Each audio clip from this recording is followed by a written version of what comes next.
Good evening, everyone. Thank you very much for your patience. We held a closed session. We called our meeting to order earlier tonight and held a closed session that ran over, so I apologize for that. But since our meeting has been called to order, we can begin. And tonight we will start with our special public hearing and presentation on harassment, intimidation, and bullying. And for that, I'm going to turn it over to Dr. Lee McDonald.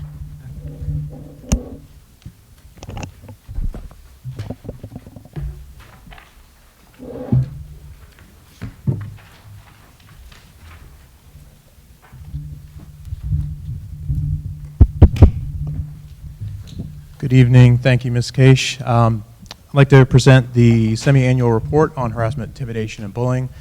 This report covers the fall semester from September to December 2019. As we start the report, I just want to remind the board that we've officially transitioned to Hipster software and thank them certainly for their support with regards to leveraging this software to not only improve our tracking, our reporting, and ultimately our data analysis of incidents of harassment, intimidation, and bullying. Hipster, just a little bit about it, was created in response to the Anti-Bullying Bill of Rights in New Jersey. Ultimately, it was a means to improve districts' compliance with the code. In our particular case, it's going to help us with the data that we're analyzing and be able to improve our data reporting process. There's more than 250 New Jersey school districts that use the software, and it allows us to manage the data all in one spot. In terms of the HIB categories this fall, I also want to remind the board that we went to a simplified version of HIB reporting in terms of our categories and our outcomes. We're using founded versus unfounded. In terms of the why behind this, ultimately, that's streamlined that data collection process. Before, as you may recall, we had 9 categories. Now it is pretty straightforward in terms of did the incident meet the definition of harassment, intimidation, or bullying, or did it not? It's also going to simplify our stakeholder communication, whether that's speaking with the parent regarding a particular case, whether that's communicating to the board, or sharing data to staff members in terms of trends and data analysis. It's also aligned to the New Jersey Department of Education's Student Database, Student Safety Data System, SSDS, which was revised recently, so that will improve our process as well. As we begin to look at some of the data, I also want to remind the board that the definition of harassment, intimidation, bullying in New Jersey is specific around 4 prongs, if you will. Number 1, any particular gesture, written, verbal, physical act, there has to be something that occurs. That could be electronic, that could be verbal, it could be a single incident, it could be multiple incidents. It has to be reasonably perceived as being motivated either by any actual perceived characteristic. As a second prong, it has to obviously take place on school ground. School-sponsored activity could be a bus. If it takes place off of school grounds, that's permissible too, provided there's some sort of nexus to the school or the district, and ultimately has to substantially disrupt the orderly operation of the district or violate an individual student's rights to their education. Looking at the district's harassment, intimidation, and bullying data, this fall we had 63 investigations overall, of which 26 were founded, 37 were unfounded. It's roughly a 60-40 split. We are slightly up in terms of investigations from this time last year, slightly down in terms of the actual HIBs that were founded. In terms of the grade level distribution, this chart probably looks familiar if you've been sitting on the board for some time in terms of the data points that the middle school tends to have the highest number of incidents and cases overall. We had 12 investigations, 3 confirmed HIBs at the elementary level, 33 overall at the middle school level, 16 of which were founded. We had 18 investigations at the high school level, 7 of which were founded. In terms of distinguishing characteristics, you can see from the chart here, most of the characteristics were some sort of other characteristics, did not necessarily fit that traditional box, whether it's disability, gender identity, sexual orientation, gender origin, ancestry, religion, color, race, as you see in the other categories. And it really could be anything. The law is not specific with regards to anything not being on that list. So it could be a student's hair color, it could be the way that they dress, it could be their mannerisms, for example. So there's a lot of things that could fall within that category. Again, most of them fell within that other category. HIB effect on the victim. Ultimately, most of the incidents that occurred, and this is similar from last fall and spring, were some sort of insult. There were 8 cases that created a hostile environment, 7 which interfered with education, 7 cases in which the victim feared harm, 2 ultimately caused harm, 0 that disrupted or interfered with their particular rights. But again, most of those 42 overall were some sort of form of insult. In terms of the mode or delivery, if you will, 7 were electronic. That could be social media, that could be a chat message. 6 were physical. 46, again, we saw this last year, were some sort of verbal comment that was made. 3 were written and 4 were gesture. Overall patterns and trends, I mentioned earlier, the investigations were slightly up as a district. The confirmed HIB was slightly down.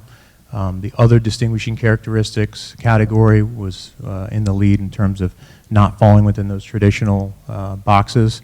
The insulted, some sort of verbal insult was what we found, mostly with our cases. And again, they tended to occur in some sort of unstructured activity or some sort of minimally supervised setting. That could be on the bus, that could be on the playground, that could be in the lunchroom, for example. Just shifting gears, want to highlight a few things with regards to our school climate and culture. Ultimately, the climate is something that references the norms, the goals, the values, that schools' ability to have connections not just between students and staff, but staff and staff. A welcoming, engaging school climate and culture is ultimately our goal for all 10 of our schools. We continue to have our school climate teams leveraging a model around data inquiry in terms of leveraging data that we're collecting, whether that's through climate and culture surveys, whether that's through study groups, focus groups, whether that's through conversations with various stakeholders, to get an idea of what are some of the challenges we're facing around school culture and climate. We look at that data, we identify priorities or challenges, we ultimately identify initiatives or priorities, and then focus on implementing those priorities. So it's a cycle approach that never ends. We continue to follow that model. I want to highlight our school climate summit. This has really been a tradition now for us as a district. 2 times a year, we bring together our stakeholder teams, our climate teams. This fall, that was the largest gathering that we had. We actually overfilled this particular room. We had to use the cafeteria at Village, and we had over 100 stakeholders, including parents, students, counselors, teachers, administrators in the room. Not only giving them an opportunity to get professional development, but to engage in best practices, share those best practices. The theme of the day was around student voice and choice, aligned to Goal 1, or strategic planning. You think about that, creating authentic participation for students, choice and voice in the work that they do, partners in learning, respectful relationships, making connections within the particular communities, and ultimately creating opportunities for students to become change makers. Unconference, this is something that started last year at High School South, just an example of another initiative aligned to school climate and culture. The South team had identified adult-student bonds as an area in need of growth a few years ago. Ultimately, they created several initiatives. This is a highlight of one that's really been very successful in allowing students to work side-by-side teachers and presenting topics that they're passionate about. It certainly aligns to Goal 1 when you think about student voice and choice. So it's been very successful for students to have that opportunity and get a voice in their education. Faculty professional development is another highlight. In this particular case, this is an example. Community middle schools theme for the year is following the Cornelius Minor book, We Got This, which is really about honoring student voice. It's about improving access and opportunities and engaging students in opportunities in their learning. Assemblies, when appropriate, we bring in outside presenters to support the message that we are trying to send to our students and to our various stakeholders. In this particular case, Mikey Fallon is a child psychologist who is also an entertainer, and he does an amazing job with our students and staff and parents, and engaging them in ultimately an opportunity to see characters through different lens. His message is grounded in inclusion. His message is grounded ultimately in making sure that we have a more inclusive environment for all students, and recognizing different voices, and ultimately building empathy in students as well. Whoops, lost it there. Finally, just want to conclude, we continue to abide by our mission statement set back in 2011 in terms of providing all students an environment to the best of our abilities that's free from HIB. We do this by adhering to the Anti-Bullying Bill of Rights. We make sure that we're training our staff, identifying and reporting any cases of harassment, intimidation, and bullying, proactively educating staff, parents, community stakeholders, and just maintaining a high expectation for behavior. Thank you. Thank you. Does anyone from the board have any questions for Dr. McDonald? Thank you. Now we're going to have an opportunity for public comment just on the harassment, intimidation, and bullying report. 3 minutes per speaker for a maximum of 10 minutes will be provided. Does anyone have any comments?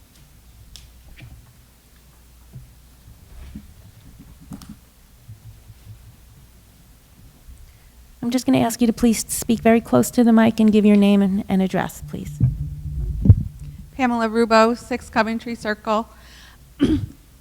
I appreciate the report and the information that's here. I think, personally, my own opinion, that one thing that we're missing is teachers that bully. We do not keep track of that, and it's not put up in this report. And I think it's important for the board to know from parents the comments coming into the school of the teachers that are bullying our children. And it continues to happen in our schools. It continues to happen over and over and over. And until something happens to a teacher or a student that this is happening to, it's not going to get fixed. I think that you need to be able to put a light to how many teachers are getting reported by the parents from that, whether it's middle school, grammar school, high school. I think it's very important to do that. We have a big problem in the middle school.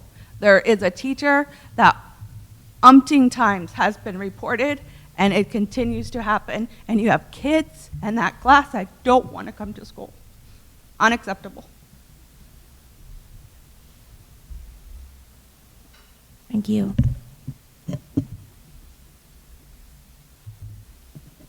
Is there anyone else? All right, that will close our public comment period for the HIB reporting. So can I now get a motion, please, to approve the district's semi-annual report on harassment, intimidation, and bullying? Isaac and Graylin, are there any questions or comments? Okay, we'll start with Mr. Chang. Yes. Mr. Flores. Yes. Excuse me. And next is Ms. Geez, I'm stuttering. Ms. Krug. Yes. Ms. McEwen. Yes. Ms. Zovich. Yes. Ms. Keish. Yes. Okay, I'm back. So that adjourns the special public hearing. Now we'll move over to our high school students for their reports.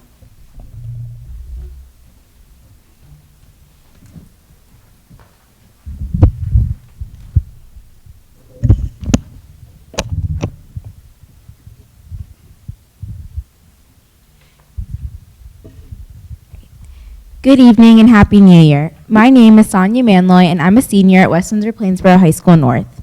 The winter sports teams have been rocking this past season. Both the boys and girls swim teams are undefeated. They both qualified for the Mercer County Champions Tournament. The track team this past weekend participated in the county champions. 2 weekends ago, the boys' winter track team won the state relay championships. In addition to sports, clubs and activities are doing great as well. The Model United Nations Club is going to their conference this weekend in Philadelphia. Olivia Brandorf, my fellow speaker who could not be here today, recently won the Leader of the Year award. Olivia is the first student to win this award from our school from the New Jersey Association's Student Council. In addition, the students in the musical have been working tirelessly for their upcoming performance of Mary Poppins. Their show premieres at the end of February. To conclude, course scheduling is beginning for freshmen, sophomores, and juniors. Overall, the first semester of the 2019-2020 school year has been a blast. I know we all, especially the seniors, cannot wait for the second semester.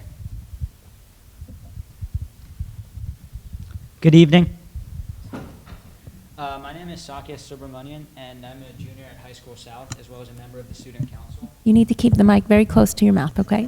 As we head into the second half of the school year, South has some exciting events to celebrate and look forward to. First, over the past weekend, the boys fencing team won the district championship and will be moving on to the state tournament. And the girls fencing team finished in 4th place in the district. Next, the Groville Middle School and High School South combined bands combined for their annual Building Bridges concert last Friday. The Grover and High School South Orchestra Festival is this Friday at 7:30 in the new theater at High School South. And the Grover and South Combined Choir Festival will be on February 6th in the new theater as well. We also look forward to South's annual China Night celebration hosted by the Chinese Club, which will be on February 7th in the Playhouse. There will be food, activities, and performances all weekend. Finally, the High School South versus High School North boys and girls basketball game will be at High School South on February 7th. Thank you. Thank you. At this time, I'm going to turn it over to the superintendent for some comments. Good evening, everyone. Wanted to make a couple statements on a couple different topics. One, just want to give a brief construction update. As you know, we've had a couple projects that have been underway for quite some time. Town Center is nearing substantial completion, and we anticipate receiving a TCO, very honestly, any day now. Project got a little delayed in the last 2 weeks as there's a closeout procedure, and in that closeout, 2 additional requirements were added that were not required on the front end.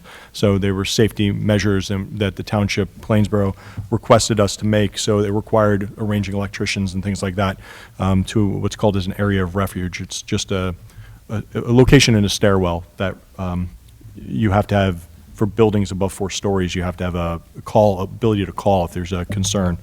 They requested it for a 2-floor stair tower. So in order to get the TCO, we have to do it, and we're working on closing that out. So that should be completed any time now. With respect to Maurice Hawk, a more challenging project, Maurice Hawk was supposed to be substantially completed at the end of August 2019.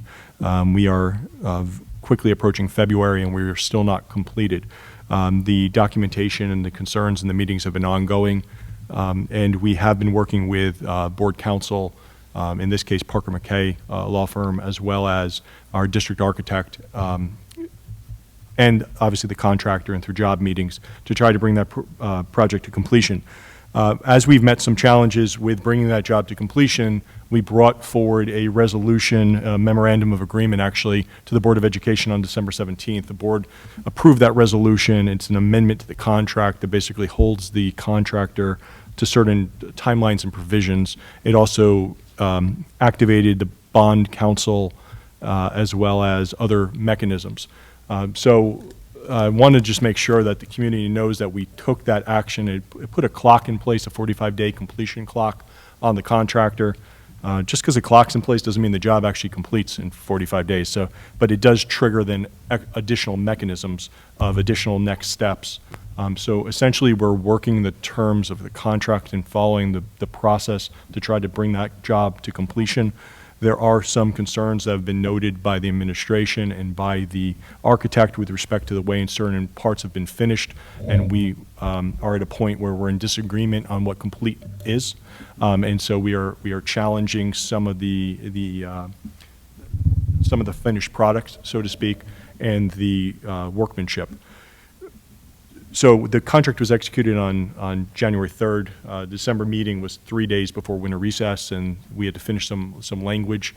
One of the components of that contract, the general contractor, 3Rs, is prohibited from bidding on any district project for the next 10 years. And that's a big deal. In order to get that in, that means their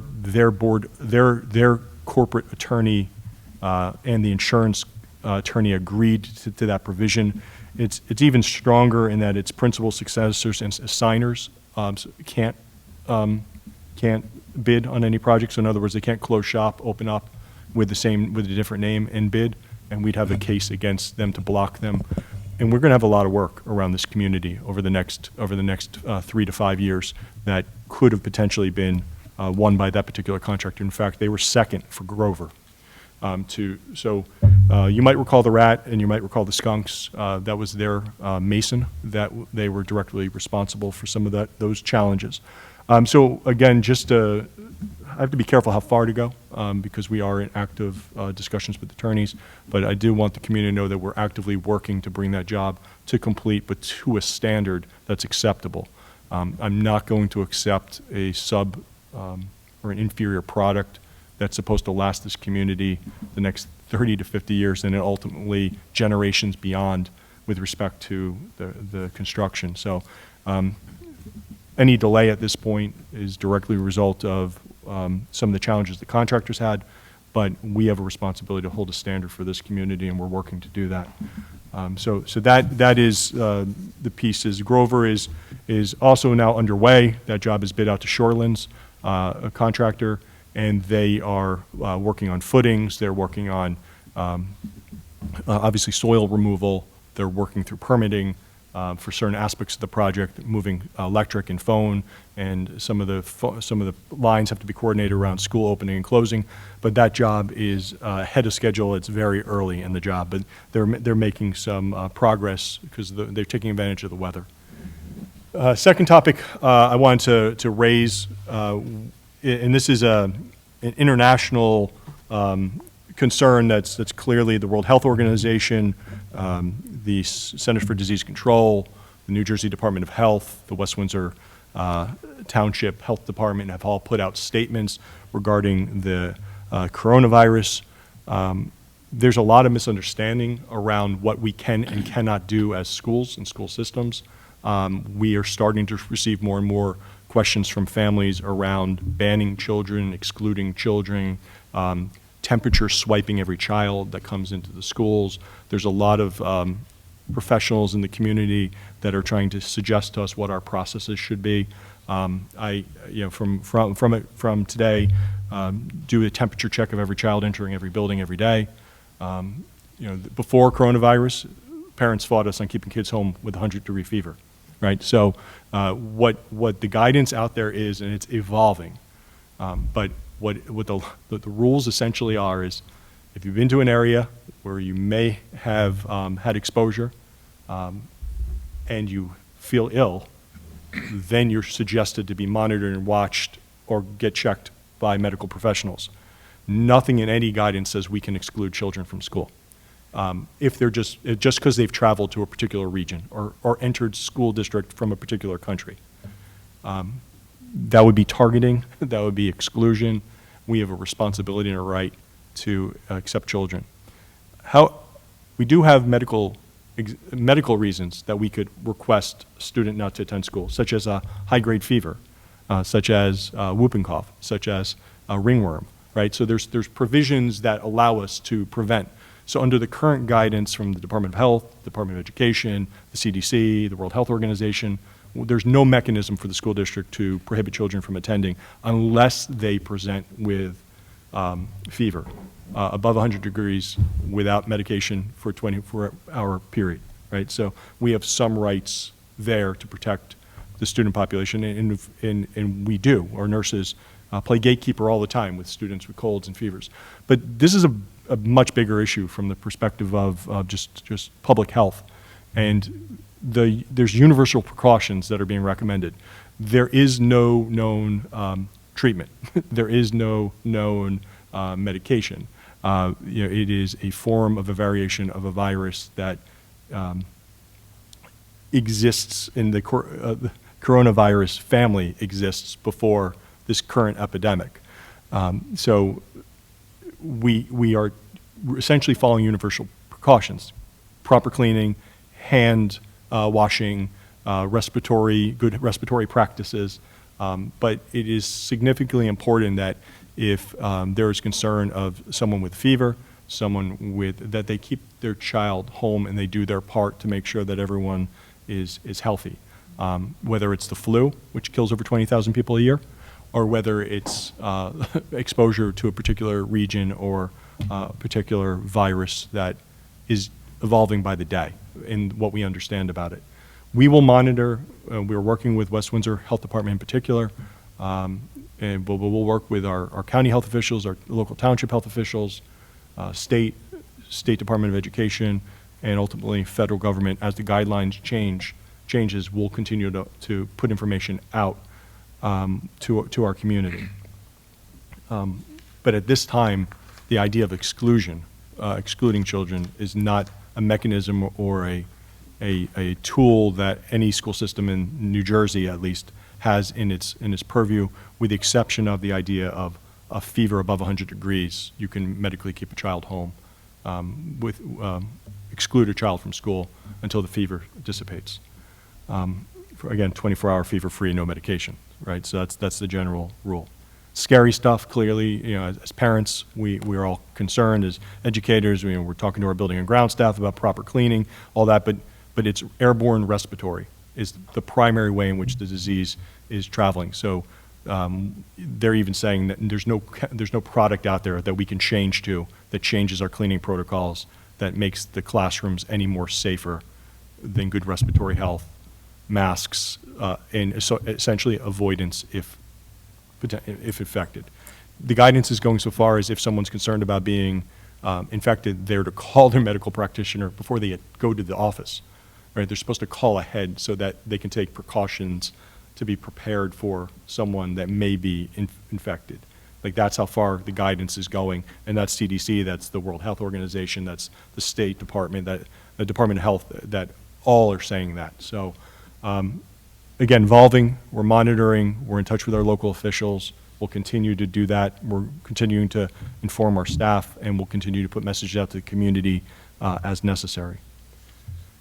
Third and last topic, I just wanted to mention, many of you may know that we engage in program reviews. A good example of that's this evening. We'll have a health and PE program review presented. The next one we're launching is our special education program review. A consultant was recently named a month and a half ago, PCG out of Princeton.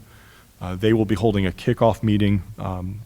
There'll be representatives of staff, administration, parent organizations that come to that kickoff meeting.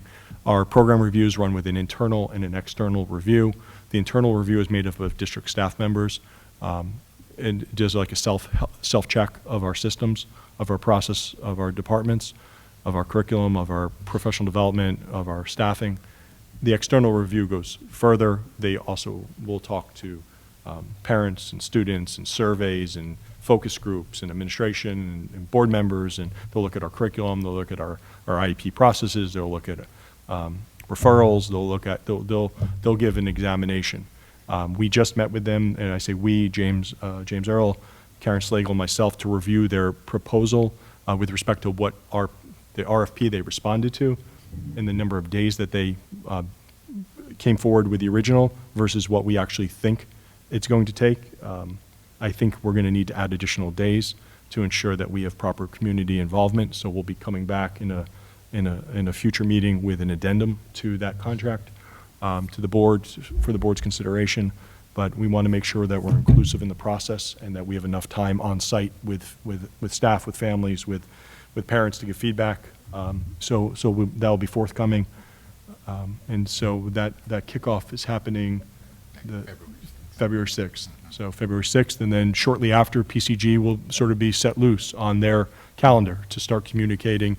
Our special service department, our director of communications, will help with getting some of the word out to community members, but then we'll also be relying on organizations like our CPAG, our Special Ed Parent Advisory Group, our SEPSA, our Special Ed Parent PTSA, our PTA and PTSA leadership, to help get the word out additionally, because parents hear messages different ways, not just from the district, but from each other. So we'll need support in getting word out for information or sessions or forums so parents can participate and have their voices heard. Thank you. Sorry for the long one tonight.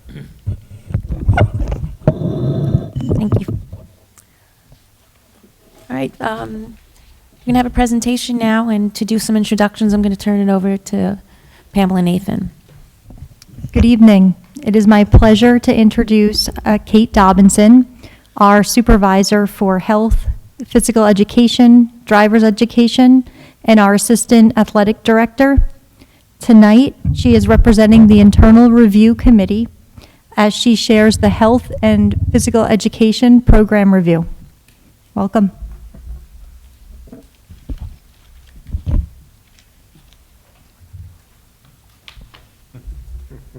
Bring your own mic night.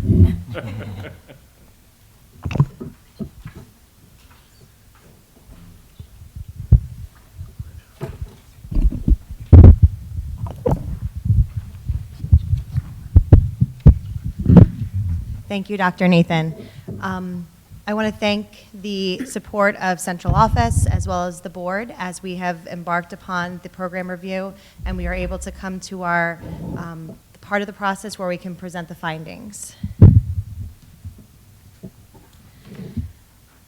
One of the things that we have spent a lot of time talking about is literacy within all of our different subject areas. There is a piece of literacy that looks at physical and health literacy that really highlights all of the different things that a well-rounded health and physical education program can bring. We have a short video just kind of highlighting those different things.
So one thing that I really appreciate about that video clip is the idea of it's not just about sports, it's about creating opportunities for our students to move in different areas and to learn different skills. As you look at the chart next to the video clip, it discusses the different strengths that students can develop when they are involved in physical activity and health education. Their achievement levels go up both in the classroom and outside of the classroom. They are able to develop and become confident and positive. Social skills. In our physical education classes, we look at teamwork and problem solving and working with individuals who may see things differently than we do. Health, emotional wellness. This speaks directly to our strategic goal 3 of becoming social and emotional learners, as well as the learning of leadership skills. All of these things, when put together, develop the whole child, which is one of the reasons why I became a physical educator and got involved in this area, because I wanted to be able to reach students in an area that wasn't just within the classroom, that they could kind of expand upon. During the internal review, we had representation from all of the 10 buildings, as well as administrators, nurses, student assistant counselors, and regular guidance counselors. We felt that this was an important piece to involve the student assistant counselors, nurses, and guidance counselors, because they can speak to certain trends that we're seeing within our students, and we can incorporate it into our curriculum. Within our committee, we also had a subcommittee. We had a K-5 Health and PE Committee, 6-8 PE and Health Cycle Program, as well as the 9-12 Health Program. This allowed us to identify strengths and weaknesses within each of the individual programs, solicit faculty input, especially at the K-5 level. We were able to distribute surveys to classroom teachers at the K-4 level to see what type of health education was being taught. We were able to develop the creation of strengths and weaknesses, and then finally deliver our report. We have been very lucky with our health and phys ed program. We have a very strong program, but just like any program, there's always room for improvement. Some strengths that we have currently was the addition of the dedicated supervisor to increase communication between district and the building levels. Curriculum, we have a curriculum that is centered around the social, emotional, and physical needs of our student. It allows for vertical articulation between grade levels and meets the developmental needs of our students. So if you look at what the students are doing at the elementary level, they're learning those movement skills, the hopping, the jumping, the throwing, skills that can be easily transferred into sports-related skills for later on in life. Our facilities are top-notch. We have a variety of indoor and outdoor spaces for instructional use. At the secondary level, we have dedicated health rooms, which allow the teachers to incorporate different activities within their classes. At the middle school and high school level, we have weight rooms that are used not only in class, but also in an aid to our athletic program, and students can utilize them after school. Each high school has an adventure course, swimming pool, tennis courts. One thing that I neglected to put on there is the turf fields as well as the track. So we are very, very lucky in the space that we have to be able to provide our students a high level of physical education and health. Materials and budget. Each school has a dedicated budget for the purchase and supplies of equipment. They are able to work with their building administrators that I am now starting to step into and help them with the purchasing of equipment based on the needs of their students, as well as the staff within the building. And when we need to purchase larger items, they have the flexibility to do so. Staffing and scheduling, students receive physical education at least 2 times a week at the elementary levels. At 5th grade, they also receive health education once a week. Middle levels, they will get at most 2 days, or at least 2 days a week of health education, and then 3 days at the high school level. Health education is taught K-12 by a certified health instructor, and secondary level classes are scheduled in like grade-like pairings or triplets. This is especially important when you're looking at the type of activities that you're having the students engage in. It allows for co-teaching, and the students can take part in different levels of competition based upon their need. Professional development, teachers receive funds as per the agreement with the WWPEA for professional development. More of the teachers are taking advantage of this opportunity, which has been very exciting.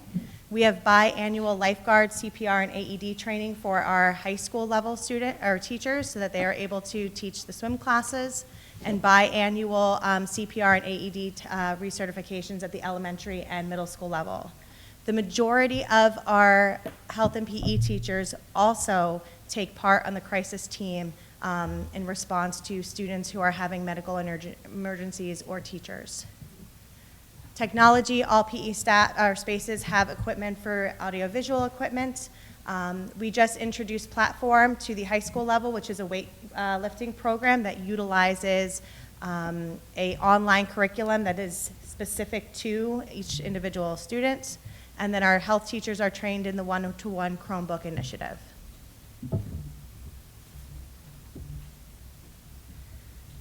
As I said earlier, we have a very strong program, but there's always room for improvement. Efforts should be made to raise awareness of the impact of a comprehensive health and physical education program and how that can affect the development of the whole child. This is something that we have started to look at. I've had the opportunity to present at Dutch Next PTA meeting and share the vision of the department, as well as being part of the Program of Studies Night this year. Our curriculum is very strong. However, New Jersey is also going to be adapting new state standards for health and physical education.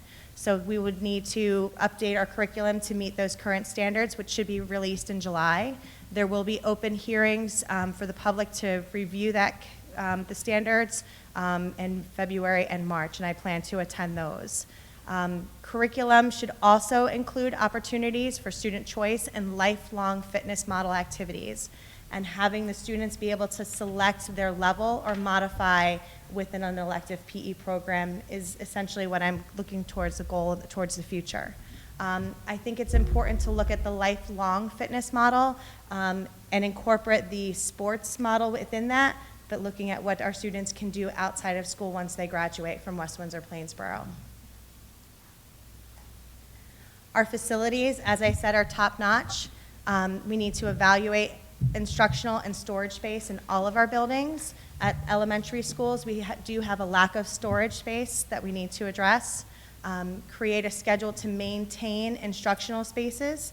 The health and PE areas do get utilized a lot by community groups, and making sure that we're keeping everything so it is safe for all of our students and all of the individuals who utilize them, which would consider off periods when maintenance and repairs can be made.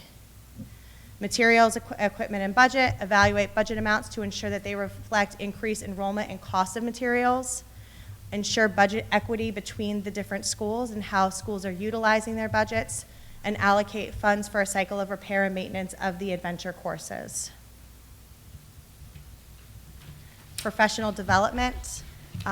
Encouraging teachers to really utilize their allotted money for professional development, but also as a supervisor, provide my staff with professional development opportunities. During the February PD Day, we will be having a representative from Ply Yoga coming in and doing a training for K-12, while the South teachers will be getting their biannual lifeguard certification. And then we also have a day set up to be able to have a makeup day for individuals who weren't able to make the Ply Yoga day. In addition, we will be starting classroom visits within the department and visiting elementary, middle school, intermediate, and high school to see how different programs are run, to see where we need to look at for vertical articulation within curriculum writing.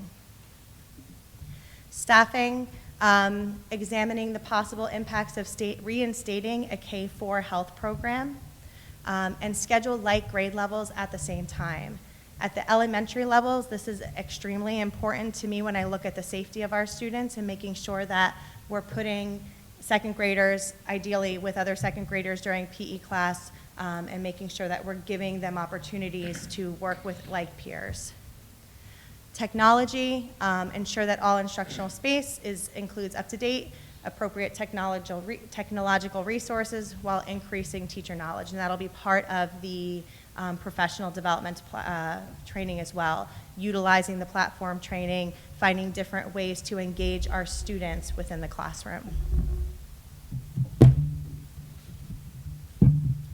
On behalf of the Health and Physical Education Department, I would like to thank the Board of Ed and the district administration for your support as we went through this program review. This is something that the department was very excited to have occur, as many of us, all of us, are dedicated teachers, and we want to make sure that we're providing the best education for our students. Thank you. Thank you very much. Do any board members have any questions or comments? Okay. Thank you very much for the presentation. If I could just take a moment to thank Kate for the presentation. She's new to the role in the last 6 months. As an alumni, as a former CMS and North teacher, as a coach, as a athletic manager, as someone who was on the task force as a teacher and then jumped into it. Well done. Thank you for your time tonight. Thank you very much. Thank you. That brings us to our first opportunity for public comment. The board invites thoughts and reactions on agenda items and items of concern from members of our community who are present. Each participant is asked to give his or her name and address prior to making a statement, which will be limited to 3 minutes. All statements shall be directed to the presiding officer.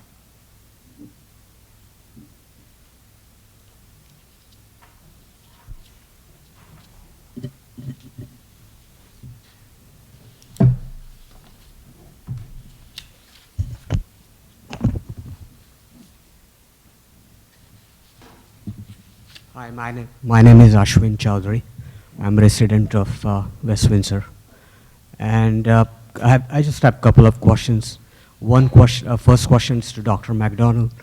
On slide number 9 and 10, is there a data available to really get the founded investigations by each category? Because we just saw the number of investigations by category, but how many were actually founded in each and every category? And the second question is, not second question, but just a observation that we have excellent facilities. Looks like we have the right infrastructure in place for physical education. We have right budget in place. We have really inspired staff in place. How are we trying to motivate the kids to make sure that they not only avail these facilities, but they feel motivated to do exercises or physical activity? Because it feels like we are bringing horse to the water, but we don't know if horse is drinking the water. Thank you. Thank you.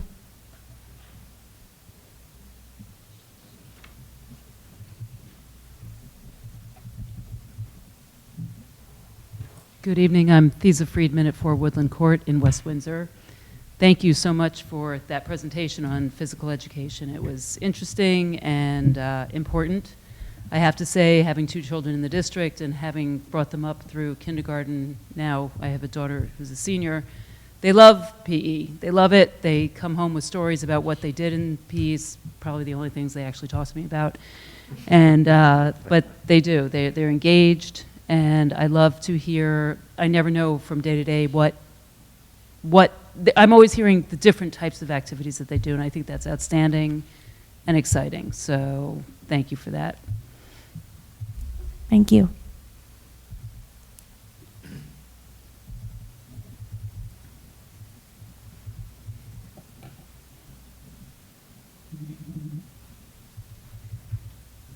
Pamela Rubo, 6 Coventry Circle.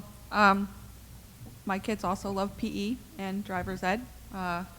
So I think it's a really good program, and other programs should take that role in servicing our children.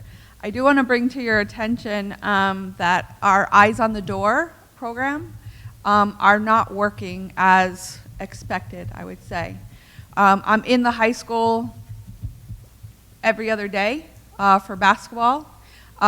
there's people going right by security, never questioned, never asked. They keep walking. The basketball teams from outside are allowed to come in the front door. They're supposed to come in the side door. Over and over and over, you see that once 3 o'clock happens, it's like, I don't know why we have a person sitting there. Because they're not stopping people, they're not asking. And this has been a continuous thing over the last few months that I've been in the school. And I know that the program is important because I see it working during the day. They stop us, they ask us. So I know it's an important program, but I do want to bring to your attention that I do believe it's an issue. I sat at a basketball game where multiple parents were talking about how bad it was and why are we paying for this service. The same thing happens at CMS when there's basketball or wrestling going on. They're a little bit, what are you here for, at least they ask for, and you say wrestling and they just let you go. They at least ask you what you're doing in the building. So I did want to bring that. I walked into High School South the other day. I've never actually been in the building besides the basketball court, and they just let me walk right on by at 4 o'clock. And they should be asking the questions. There's a reason why we have that person there at the door. Thank you. Thank you.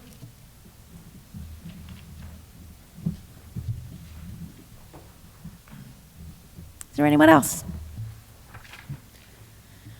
Seeing as there's none, we'll close the public comment period and start with our committee reports. We'll begin with Tony Flares, who'll give us the report from Administration and Facilities.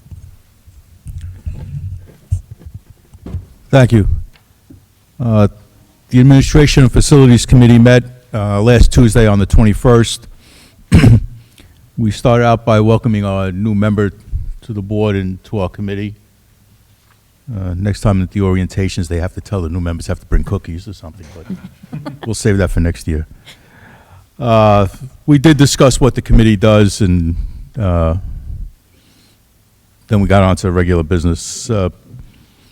First thing we did was we set upon new meeting dates for calendar 2020 that they show up on the items, like, well, they'll be published, I guess. Then we got into policy and regulations. We reviewed the policies and regulations for the athletic field use of school facilities, and the regulation for use of school facilities. The superintendent discussed some recent requests from youth organizations in both townships that if we wanted them, they would require some amendments to the policies and regulation. And the committee will, the administration will provide us with some drafts, and we'll review them at our next meeting. The committee was briefed on the Booster Club leaders meeting facilitated by the Assistant Superintendent for Finance. The committee was also provided an update on the most recent athletic task force meeting, where members developed action steps to address the 4 top priorities: the recruiting and retaining coaches, increasing participation in sports, collaborating with community and rec departments, and general communications. We then discussed the referendum items. The fire alarm projects at Hawk, Town Center, and Village School are complete and inspected. Generators have arrived for Millstone River, Village, and Community Middle School, and they're currently being installed. Bidding documents for the HVAC upgrades at High School North, Millstone River, and Wyckoff are set and pending final approval from the Department of Education. Drawings for security vestibules and toilet rooms at Dutch Neck, Wyckoff, and Millstone River, Village, Grover, and Town Center are nearing completion. Final design meetings were being held with staff and administration. Survey work for media center renovations is complete, and the initial design meeting was held with building staff at Millstone, Village, Dutch Neck for Phase 1. The addition project at Grover Middle School is underway, and the contractor is starting mobilization probably this week. Regular construction meetings are being held with the contractor. Bidding for the community middle school project is pending final approval from the DOE. We then discussed the equity update, and the district equity team had a meeting on January 16th to continue the process of finalizing the high leverage equity and create a plan for implementation for the spring of 2020. And it also had a meeting on January 20, on last Friday, the 24th, with Dr. Fergus. The committee also reviewed the 2021-2022 academic calendar and approved the 5th draft, and that'll come up for the board at a future meeting for a board vote.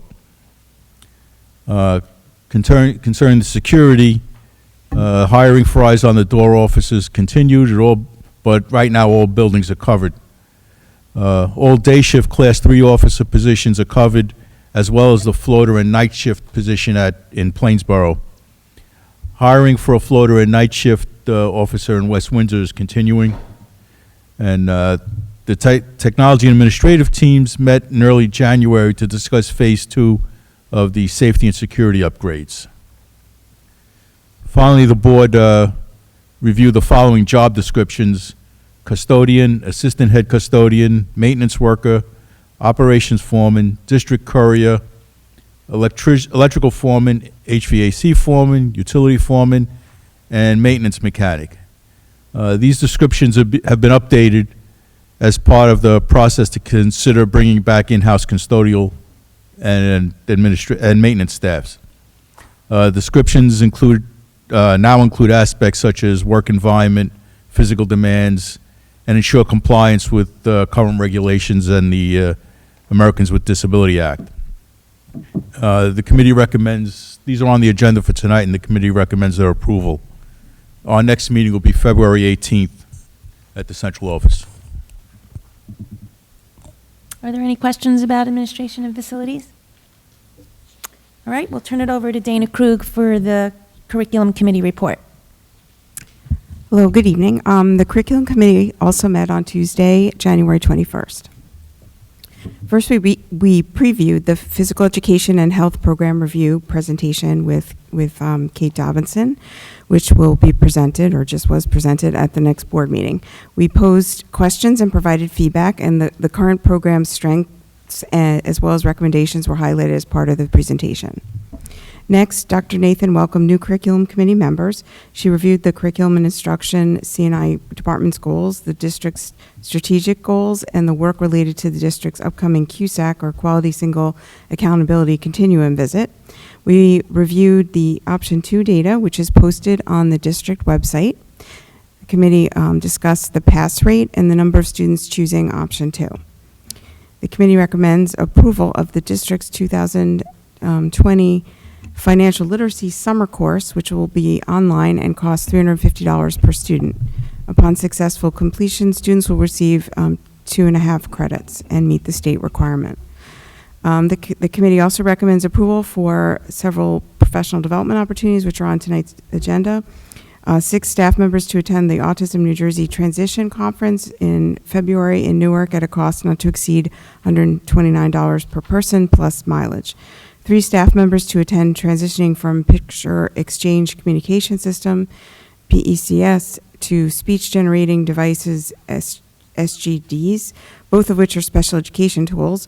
This event is in March and is in New Brunswick at a cost not to exceed $219 per person plus mileage. 1 staff member to attend the Picture Exchange Communication System, PECS, Level 1 training in March in New York at a cost not to exceed $429 plus mileage. 4 staff members to attend Embracing Wellness in Our Students and Ourselves conference in February in Atlantic City at a cost not to exceed $325 plus travel, which is partially funded through the WWPEA contractual allowance. And for the Handle with Care organization to provide a 1-day training on the Handle with Care techniques for district staff members at a cost not to exceed $3,000 plus travel and expenses for the instructor. The committee also recommends approval of the disposal of 20 obsolete instructional devices and materials from Town Center's Child Study Team in accordance with Regulation 7300.1. All items meet one or more of the criteria for this regulation. They are either so outdated as to no longer serve as worthy instructional tools, or are so worn and damaged as to preclude effective use and economical repair or restoration. The committee also recommends approval of 2 overnight field trips, the high school South swim team to Coral Springs, Florida, from December 26th of this year to January 1st of next year. The cost of this trip is approximately $1,000 per student. And then the Grover Middle School 6th grade students to attend the outdoor education experience from June 8th to 12th, 2020 at Timber Tops Camp in Greeley, Pennsylvania. The cost of the trip is approximately $275 per student. The committee also discussed the calendar for future meetings in 2020. These meetings are now posted on the district website, and our next meeting will be February 19th. Are there any questions about anything from the curriculum committee? Okay, I'm going to turn it over to Isaac Chang to give us the finance committee report. Thank you. The Board Finance Committee met on January 21st, 2020 at 7 p.m. We started off by reviewing the usual business reports, such as the bills list, the budget adjustments list, the board secretary's report, and the treasurer's report. We also discussed change orders to current construction contracts, along with the disposal of obsolete equipment. We also discussed new transportation routes for approval and staff travel, and we raised concerns about one transportation bid, which was subsequently removed from the agenda for further review. Next, the committee discussed Advocate's December inspection. We reviewed the latest inspection completed by Advocate, and that's our consultant on custodial and facilities contracts. We discussed concerns around the performance of the custodial and facilities maintenance provider. Third, we discussed maintenance RFP. Copies of the proposals will be provided to the team of reviewers along with the scoring rubric. On January 28th, the 4 firms that submitted proposals will be interviewed. Next, we went over an update on the construction projects. First at Maurice Hawk, just to recap, this project is nearing completion with outstanding items to date, including the quality of the installation of floor finishes and a handful of items that need completion. At Town Center, this project is essentially complete with final approvals coming. 2 classrooms will be used immediately once the CO is obtained, which is coming in a couple of days due to a last-second notice of an additional requirement from the township. Some site work will remain uncompleted until the spring due to the winter weather. For some of the other referendum projects, we discussed emergency generator work at 4 schools, fire alarm projects at Dutch Neck, the Grover Middle School project. That's well underway. The district received approvals from the Office of the State Comptroller for bid package for the High School North and Millstone River Schools HVAC projects. We're still waiting on final approval of the bid documents for the Community Middle School expansion project. Next, we discussed ESIP. All approvals are now in place by the regulatory agencies. Schneider Electric is in the design phase with anticipation that bids will go out in February for the first phase of renovation. Final contracts for the power purchase agreement are being reviewed. The roofing system for summer work for HSN is being discussed for solar panel suitability. Sixth, we discussed cafeteria. We looked at the cafeterias.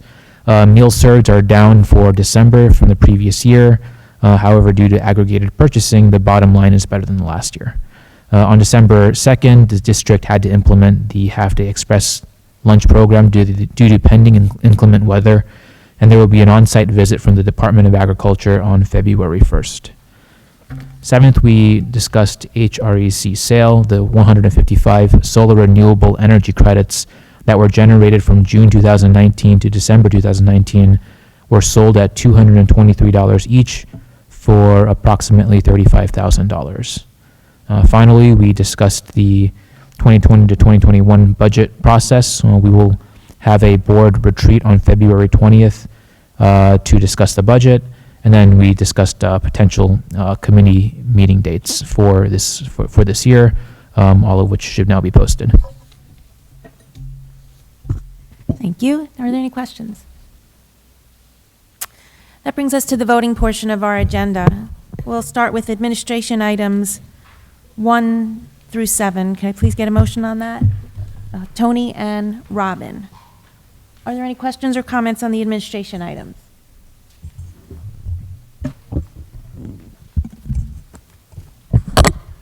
Okay, we'll start with Mr. Flores. Yes. And the next is Ms. Krug. Yes. And the next is Miss Miss geez, is Miss McCune? Yes. Miss Ovich? Yes. Mr. Chang? Yes. And Ms. Keish? Yes. Thanks.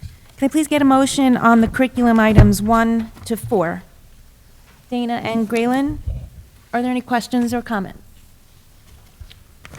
We'll start with Ms. Krug. Yes. Ms. McCune? Yes. Ms. Ovich? Yes. Mr. Chang? Yes. Mr. Flores? Yes. And Ms. Keish? Yes. Okay. Can I please get a motion on the finance items 1 through 16? Isaac and Tony, are there any questions? Okay, we'll start with Ms. McCune. Yes. Ms. Ovich? Yes. Mr. Chang? Yes. Mr. Flores? Yes. Ms. Keish? Yes. Ms. Krug? Yes. Sorry, Mr.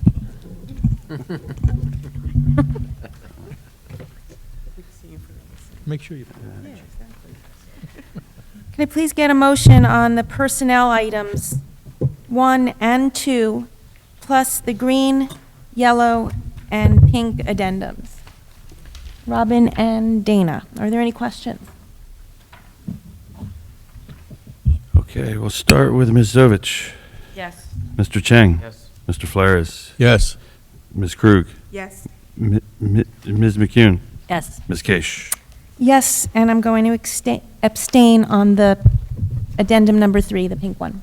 Okay, on number 3. I'd like to take just a moment to acknowledge some retirements that we just voted on. From High School North, Bob Boyce, math teacher, is retiring after 31 years in the district. At High School North, as instructional assistant Mary Caracappa is retiring after 26 years with the district.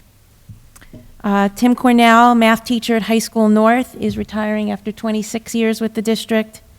And Kevin McKenzie, a science teacher at CMS, is retiring after 27 years in the district. I want to wish them well in their retirement and thank them for all that they have done for our high school, our WWP students.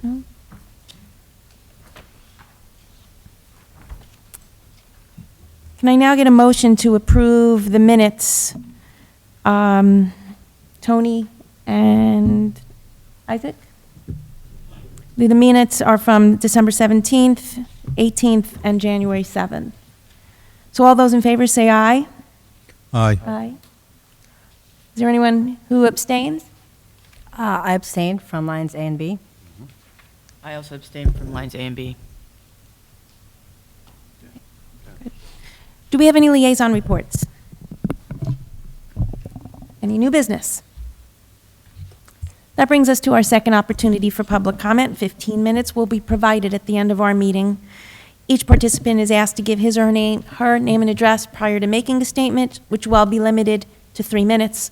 All statements should be directed to the presiding officer.